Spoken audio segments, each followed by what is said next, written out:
وقال الذين لا يرجون لقاءنا لولا أنزل علينا الملائكة أو نرى ربنا لقد استكبروا في أنفسهم وعتوا عتوا كبيرا يوم يرون الملائكة لا بشرى يومئذ للمجرمين ويقولون حجرا محجورا وقدمنا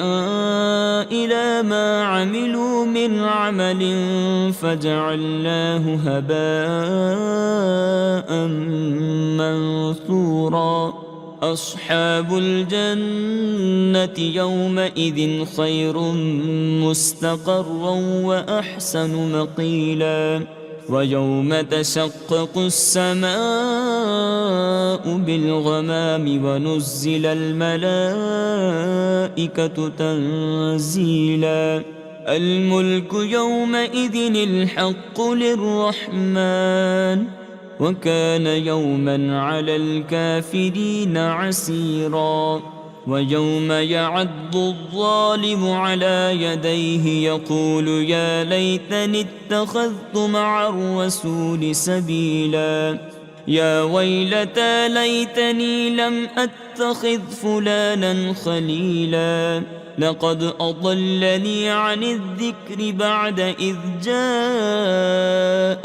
وكان الشيطان للإنسان خذولا وقال الرسول يا رب إن قوم اتخذوا هذا القرآن مهجورا وكذلك جعلنا لكل نبي عدوا من المجرمين وكفى بربك هاديا ونصيرا وقال الذين كفروا لولا نزل عليه القرآن جملة واحدة كذلك لنثبت به فؤادك ورتلناه ترتيلا ولا يأتونك بمثل إلا جئناك بالحق وأحسن تفسيرا الذين يحشرون على وجوههم إلى جهنم أولئك شر مكانا وأضل سبيلا ولقد آتينا موسى الكتاب وجعلنا معه أخاه هارون وزيرا فقلنا اذهبا إلى القوم الذين كذبوا بآياتنا فدمرناهم تدميرا وقوم نوح لما كذبوا الرسل أغرقناهم وجعلناهم للناس آية وأعتدنا للظالمين عذابا أليما وعادا وثمود وأصحاب الرس وقرونا بين ذلك كثيرا وكلا ضربنا له الأمثال وكلا تبرنا تتبيرا ولقد أتوا على القرية التي أمطرت مطر السوء أفلم يكونوا يرونها بل كانوا لا يرجون نشورا وإذا رأوك إن يتخذونك إلا هزوا أهذا الذي بعث الله رسولا إن كاد ليضلنا عن آلهتنا لولا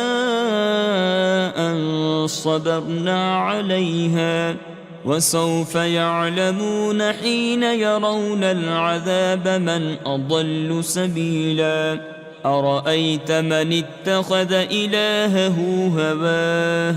أفأنت تكون عليه وكيلا أم تحسب أن أكثرهم يسمعون أو يعقلون إن هم إلا كالأنعام بل هم أضل سبيلا ألم تر إلى ربك كيف مد الظل ولو شاء لجعله ساكنا ثم جعلنا الشمس عليه دليلا ثم قبضناه إلينا قبضا يسيرا وهو الذي جعل لكم الليل لباسا والنوم سباتا وجعل النهار نشورا وهو الذي أرسل الرياح بشرا بين يدي رحمته وأنزلنا من السماء ماء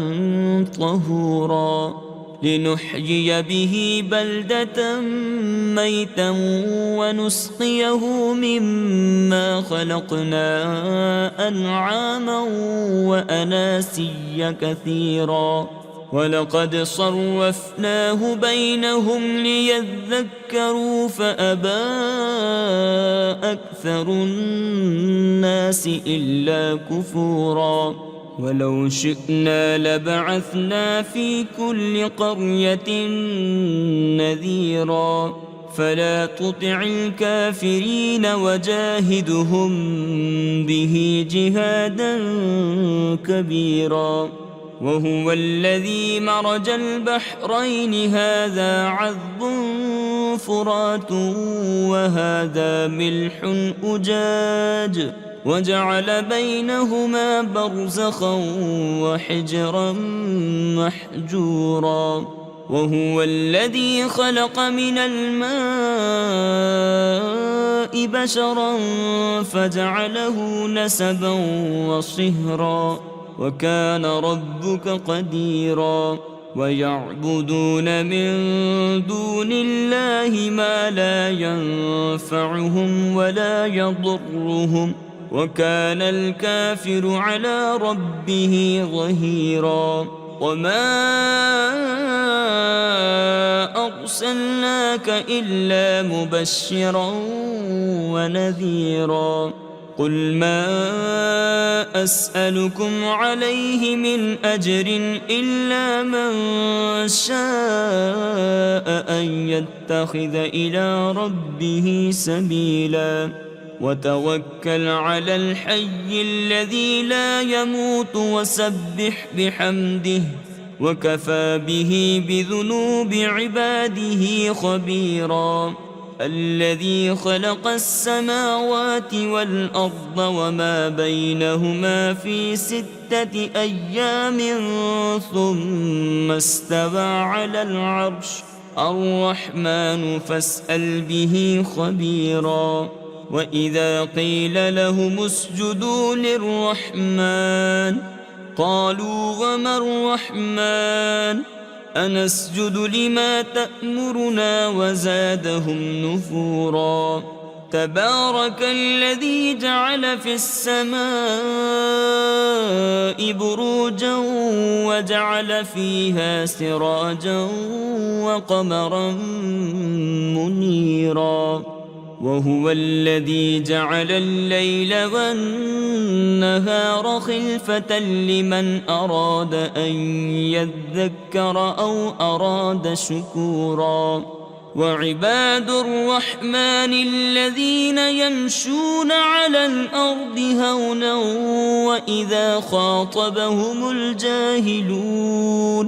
وإذا خاطبهم الجاهلون قالوا سلاما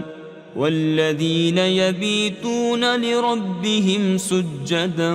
وقياما والذين يقولون ربنا اصرف عنا عذاب جهنم إن عذابها كان غراما إنها ساءت مستقرا ومقاما والذين إذا أنفقوا لم يسرفوا ولم يقتروا وكان بين ذلك قواما والذين لا يدعون مع الله إلها آخر ولا يقتلون النفس التي حرم الله إلا بالحق ولا يزنون ومن يفعل ذلك يلقى أثاما يضاعف له العذاب يوم القيامة ويخلد فيه مهانا إلا من تاب وآمن وعمل عملا صالحا فأولئك يبدل الله سيئاتهم حسنات وكان الله غفورا رحيما ومن تاب وعمل صالحا فإنه يتوب إلى الله متابا والذين لا يشهدون الزور وإذا مروا باللغو مروا كراما والذين إذا ذكروا بآيات ربهم لم يخروا عليها صما وعميانا والذين يقولون ربنا هب لنا من أزواجنا وذرياتنا قرة أعين واجعلنا للمتقين إماما أولئك يجزون الغرفة بما صبروا ويلقون فيها تحية وسلاما خالدين فيها حسنت مستقرا ومقاما قل ما يعبأ بكم ربي لولا دعاؤكم فقد كذبتم فسوف يكون لزاما بسم الله الرحمن الرحيم طاسيم تلك آيات الكتاب المبين لعلك باخع نفسك ألا يكونوا مؤمنين إن نشأ ننزل عليهم من السماء آية فظلت أعناقهم لها خاضعين وما يأتيهم من ذكر من الرحمن محدث إلا كانوا عنه معرضين فقد كذبوا فسيأتيهم أنباء ما كانوا به يستهزئون أولم يروا إلى الأرض كم أنبتنا فيها من كل زوج كريم إن في ذلك لآية وما كان أكثرهم مؤمنين وإن ربك لهو العزيز الرحيم وإذ نادى ربك موسى أن ائت القوم الظالمين قوم فرعون ألا يتقون قال رب إني أخاف أن يكذبون ويضيق صدري ولا ينطلق لساني فأرسل إلى هارون ولهم علي ذنب فأخاف أن يقتلون قال كلا فاذهبا بآياتنا إنا معكم مستمعون فأتيا فرعون فقولا إنا رسول رب العالمين أن أرسل معنا بني إسرائيل قال ألم نربك فينا وليدا ولبثت فينا من عمرك سنين وفعلت فعلتك التي فعلت وأنت من الكافرين قال فعلتها إذا وأنا من الضالين ففررت منكم لما خفتكم فوهب لي ربي حكما وجعلني من المرسلين وتلك نعمة تمنها علي أن عبدت بني إسرائيل قال فرعون وما رب العالمين قال رب السماوات والأرض وما بينهما إن كنتم موقنين قال لمن حوله ألا تستمعون قال ربكم ورب آبائكم الأولين قال إن رسولكم الذي أرسل إليكم لمجنون قال رب المشرق والمغرب وما بينهما إن كنتم تعقلون قال لئن اتخذت إلها غيري لأجعلنك من المسجونين قال أولو جئتك بشيء مبين قال فأت به إن كنت من الصادقين فألقى عصاه فإذا هي ثعبان مبين ونزع يده فإذا هي بيضاء للناظرين قال للملأ حوله إن هذا لساحر عليم يريد أن يخرجكم من أرضكم بسحره فماذا تأمرون قالوا أرجه وأخاه وابعث في المدائن حاشرين يأتوك بكل سحار عليم فجمع السحرة لميقات يوم معلوم وقيل للناس هل أنتم مجتمعون لعلنا نتبع السحرة إن كانوا هم الغالبين فلما جاء السحرة قالوا لفرعون أئن لنا لأجرا إن كنا نحن الغالبين قال نعم وإنكم إذا لمن المقربين قال لهم موسى ألقوا ما أنتم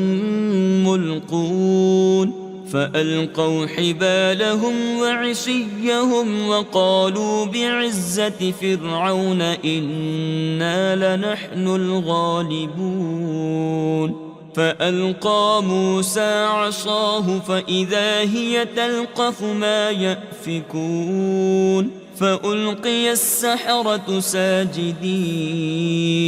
قالوا آمنا برب العالمين رب موسى وهارون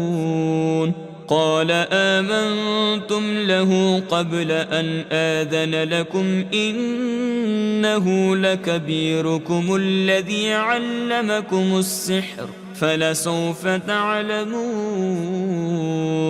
لأقطعن أيديكم وأرجلكم من خلاف ولأصلبنكم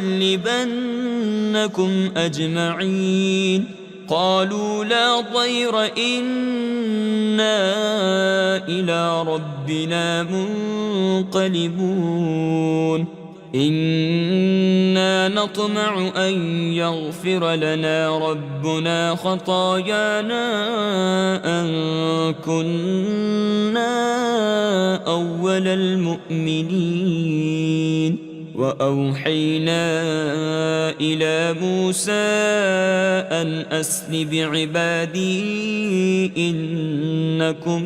متبعون فأرسل فرعون في المدائن حاشرين إن هؤلاء لشرذمة قليلون وإنهم لنا لغائظون وإنا لجميع حاضرون فأخرجناهم من جنات وعيون وكنوز ومقام كريم كذلك وأورثناها بني إسرائيل فأتبعوهم مشرقين فلما تراءى الجمعان قال أصحاب موسى إنا لمدركون قال كلا إن معي ربي سيهدين فأوحينا إلى موسى أن اضرب بعصاك البحر فانفلق فكان كل فرق كالطود العظيم وأزلفنا ثم الآخرين وأنجينا موسى ومن معه أجمعين ثم أغرقنا الآخرين إن في ذلك لآية وما كان أكثرهم مؤمنين وإن ربك لهو العزيز الرحيم واتل عليهم نبأ إبراهيم إذ قال لأبيه وقومه ما تعبدون قالوا نعبد أصناما فنظل لها عاكفين قال هل يسمعونكم إذ تدعون أو ينفعونكم أو يضرون قالوا بل وجدنا آباءنا كذلك يفعلون قال أفرأيتم ما كنتم تعبدون أنتم وآباؤكم الأقدمون فإنهم عدو لي إلا رب العالمين الذي خلقني فهو يهدين والذي هو يطعمني ويسقين وإذا مرضت فهو يشفين والذي يميتني ثم يحيين والذي أطمع أن يغفر لي خطيئتي يوم الدين رب هب لي حكما وألحقني بالصالحين واجعل لي لسان صدق في الآخرين واجعلني من ورثة جنة النعيم واغفر لأبي إنه كان من الضالين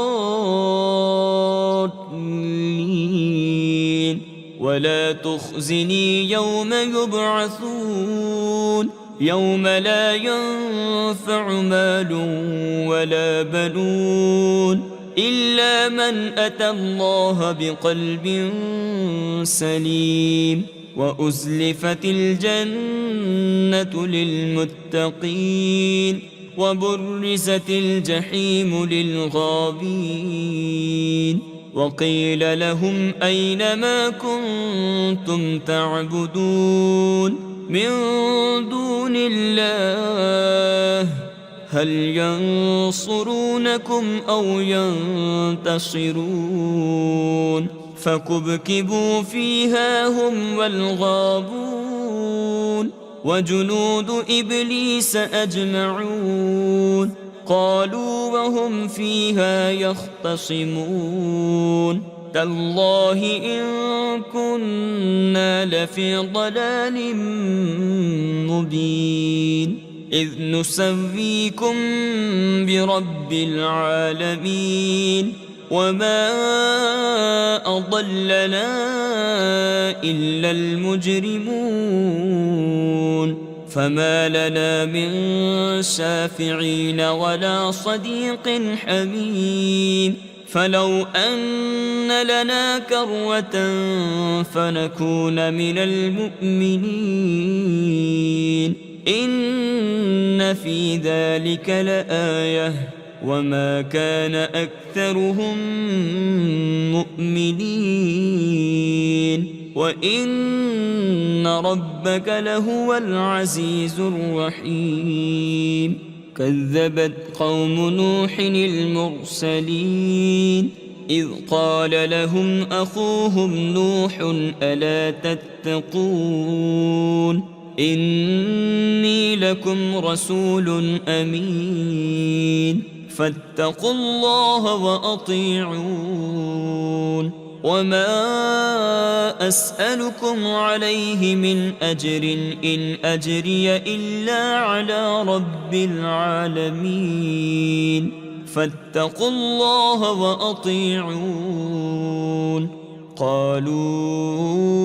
أنؤمن لك واتبعك الأرذلون قال وما علمي بما كانوا يعملون إن حسابهم إلا على ربي لو تشعرون وما أنا بطارد المؤمنين إن أنا إلا نذير مبين قالوا لئن لم تنته يا نوح لتكونن من المرجومين قال رب إن قومي كذبون فافتح بيني وبينهم فتحا ونجني ومن معي من المؤمنين فأنجيناه ومن معه في الفلك المشحون ثم أغرقنا بعد الباقين إن في ذلك لآية وما كان أكثرهم مؤمنين وإن ربك لهو العزيز الرحيم كذبت عاد المرسلين إذ قال لهم أخوهم هود ألا تتقون إني لكم رسول أمين فاتقوا الله وأطيعون وما أسألكم عليه من أجر إن أجري إلا على رب العالمين أتبنون بكل ريع آية تعبثون وتتخذون مصانع لعلكم تخلدون وإذا بطشتم بطشتم جبارين فاتقوا الله وأطيعون واتقوا الذي أمدكم بما تعلمون أمدكم بأنعام وبنين وجنات وعيون إني أخاف عليكم عذاب يوم عظيم قالوا سواء علينا أوعظت أم لم تكن من الواعظين إن هذا إلا خلق الأولين وما نحن بمعذبين فكذبوه فأهلكناهم إن في ذلك لآية وما كان أكثرهم مؤمنين وإن ربك لهو العزيز الرحيم كذبت ثمود المرسلين إذ قال لهم أخوهم صالح ألا تتقون إني لكم رسول أمين فاتقوا الله وأطيعون وما أسألكم عليه من أجر إن أجري إلا على رب العالمين أتتركون فيما هاهنا آمنين في جنات وعيون وزروع ونخل طلعها هضيم وتنحتون من الجبال بيوتا فارهين فاتقوا الله وأطيعون ولا تطيعوا أمر المسرفين الذين يفسدون في الأرض ولا يصلحون قالوا إنما أنت من المسحرين ما أنت إلا بشر مثلنا فأت بآية إن كنت من الصادقين قال هذه ناقة لها شرب ولكم شرب يوم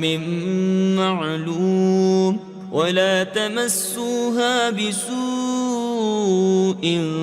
فيأخذكم عذاب يوم عظيم فعقروها فأصبحوا نادمين فأخذهم العذاب إن في ذلك لآية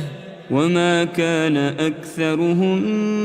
مؤمنين وإن ربك لهو العزيز الرحيم كذبت قوم لوط المرسلين إذ قال لهم أخوهم لوط ألا تتقون إني لكم رسول أمين فاتقوا الله وأطيعون وما أسألكم عليه من أجر إن أجري إلا على رب العالمين أتأتون الذكران من العالمين وتذرون ما خلق لكم ربكم من أزواجكم بل أنتم قوم عادون قالوا لئن لم تنته يا لوط لتكونن من المخرجين قال إني لعملكم من القالين رب نجني وأهلي مما يعملون فنجيناه وأهله أجمعين إلا عجوزا في الغابرين ثم دمرنا الآخرين وأمطرنا عليهم مطرا فساء مطر المنذرين إن في ذلك لآية وما كان أكثرهم مؤمنين وإن ربك لهو العزيز الرحيم كذب أصحاب الأيكة المرسلين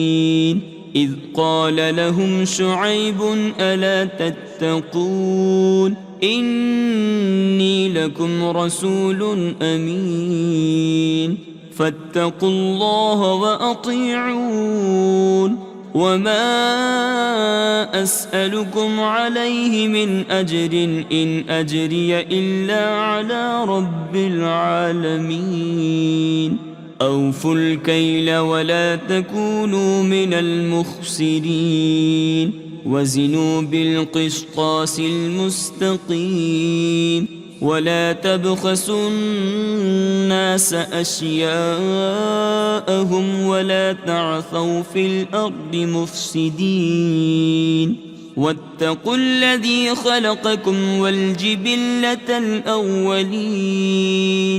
قالوا إنما أنت من المسحرين وما أنت إلا بشر مثلنا وإن نظنك لمن الكاذبين فأسقط علينا كسفا من السماء إن كنت من الصادقين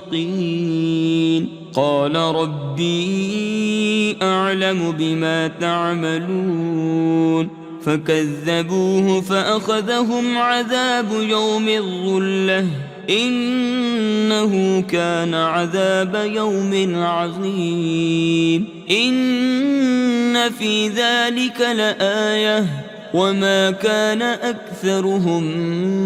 مؤمنين وإن ربك لهو العزيز الرحيم وإنه لتنزيل رب العالمين نزل به الروح الأمين على قلبك لتكون من المنذرين بلسان عربي مبين وإنه لفي زبر الأولين أولم يكن لهم آية أن يعلمه علماء بني إسرائيل ولو نزلناه على بعض الأعجمين فقرأه عليهم ما كانوا به مؤمنين كذلك سلكناه في قلوب المجرمين لا يؤمنون به حتى يروا العذاب الأليم فيأتيهم بغتة وهم لا يشعرون فيقولوا هل نحن منظرون أفبعذابنا يستعجلون أفرأيت إن متعناهم سنين ثم جاءهم ما كانوا يوعدون ما أغنى عنهم ما كانوا يمتعون وما أهلكنا من قرية إلا لها منذرون ذكرى وما كنا ظالمين وما تنزلت به الشياطين وما ينبغي لهم وما يستطيعون إنهم عن السمع لمعزولون فلا تدع مع الله إلها آخر فتكون من المعذبين وأنذر عشيرتك الأقربين واخفض جناحك لمن اتبعك من المؤمنين فإن عصوك فقل إني بريء مما تعملون وتوكل على العزيز الرحيم الذي يراك حين تقوم وتقلبك في الساجدين إنه هو السميع العليم هل أنبئكم على من تنزل الشياطين تنزل على كل أفاك أثيم يلقون السمع وأكثرهم كاذبون والشعراء يتبعهم الغابون ألم تر أنهم في كل واد يهيمون وأنهم يقولون ما لا يفعلون إلا الذين آمنوا وعملوا الصالحات وذكروا الله كثيرا وانتصروا من بعد ما ظلموا وسيعلم الذين ظلموا أي منقلب ينقلبون بسم الله الرحمن الرحيم طاسين تلك آيات القرآن وكتاب مبين هدى وبشرى للمؤمنين الذين يقيمون الصلاة ويؤتون الزكاة وهم بالآخرة هم يوقنون إن الذين لا يؤمنون بالآخرة زينا لهم أعمالهم فهم يعمهون أولئك الذين لهم سوء العذاب وهم في الآخرة هم الأخسرون وإنك لتلقى القرآن من لدن حكيم عليم إذ قال موسى لأهله إني آنست نارا سآتيكم منها بخبر أو آتيكم بشهاب قبس لعلكم تصطلون فلما جاءها نودي أن بورك من في النار ومن حولها وسبحان الله رب العالمين يا موسى إنه أنا الله العزيز الحكيم وألق عصاك فلما رآها تهتز كأنها جان ولا مدبرا ولم يعقب يا موسى لا تخف إني لا يخاف لدي المرسلون إلا من ظلم ثم بدل حسنا بعد سوء فإني غفور رحيم وأدخل يدك في جيبك تخرج بيضاء من غير سوء في 9 آيات إلى فرعون وقومه إنهم كانوا قوما فاسقين فلما جاءتهم آياتنا مبصرة قالوا هذا سحر مبين وجحدوا بها واستيقنتها أنفسهم ظلما وعلوا فانظر كيف كان عاقبة المفسدين ولقد آتينا داود وسليمان علما وقال الحمد لله الذي فضلنا على كثير من عباده المؤمنين وورث سليمان داود وقال يا أيها الناس علمنا منطق الطير وأوتينا من كل شيء إن هذا لهو الفضل المبين وحشر لسليمان جنوده من الجن والإنس والطير فهم جوزعون حتى إذا أتوا على باد النمل قالت نملة يا أيها النمل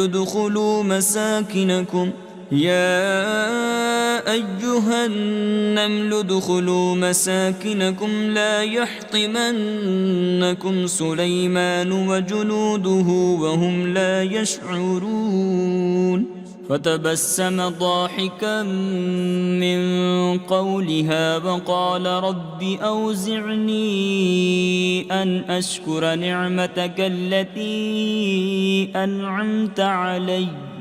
أنعمت علي وعلى والدي وأن أعمل صالحا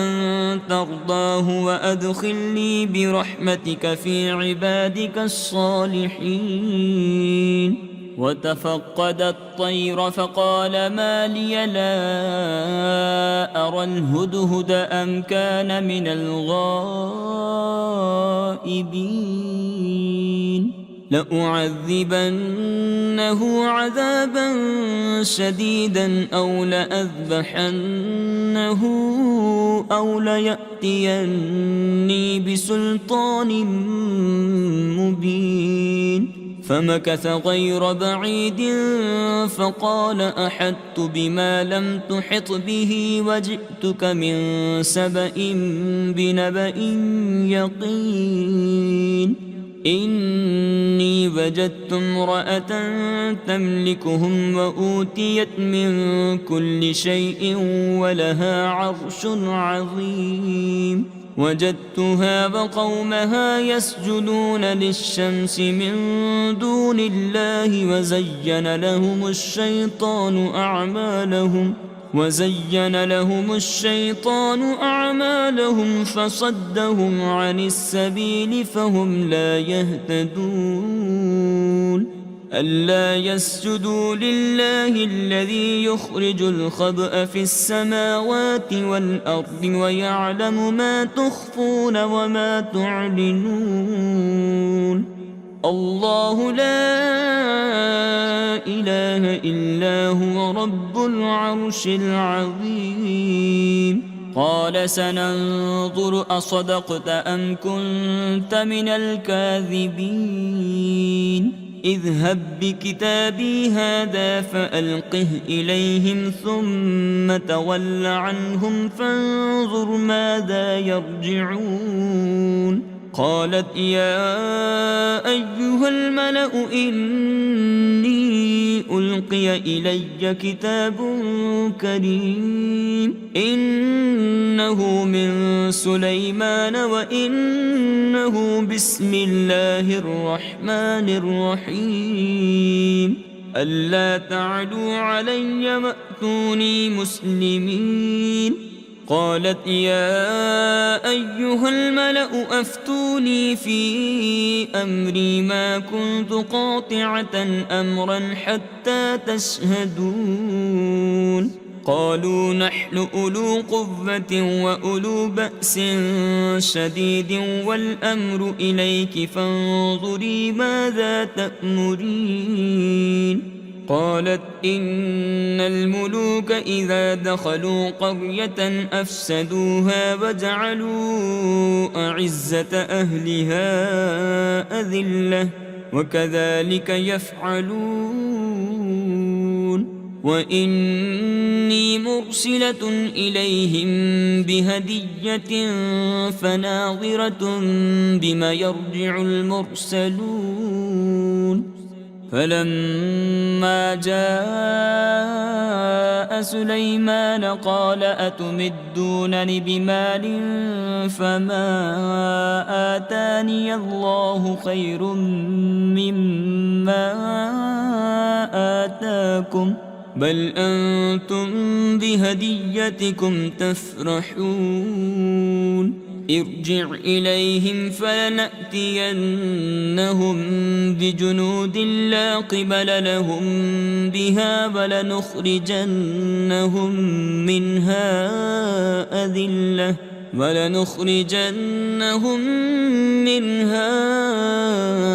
أذلة وهم صاغرون. قال يا أيها الملأ أيكم يأتيني بعرشها قبل أن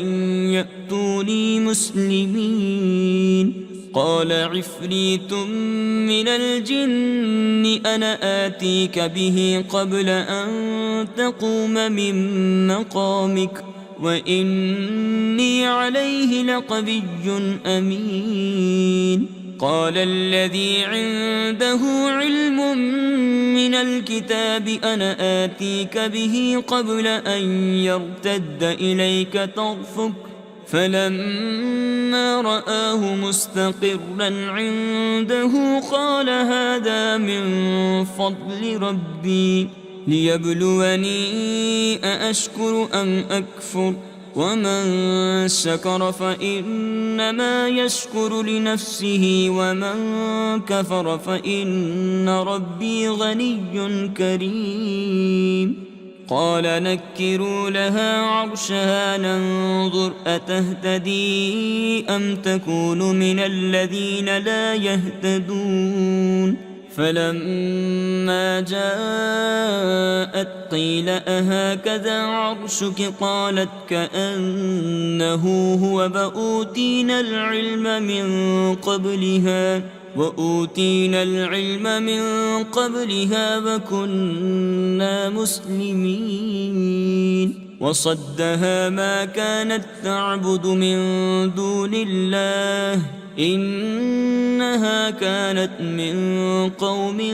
كافرين. قيل لها ادخل الصرح فلما رأته حسبته لجة وكشفت عن ساقيها قال إنه صرح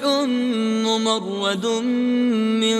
قوارير. قالت رب إني ظلمت نفسي وأسلمت مع سليمان لله رب العالمين. ولقد أرسلنا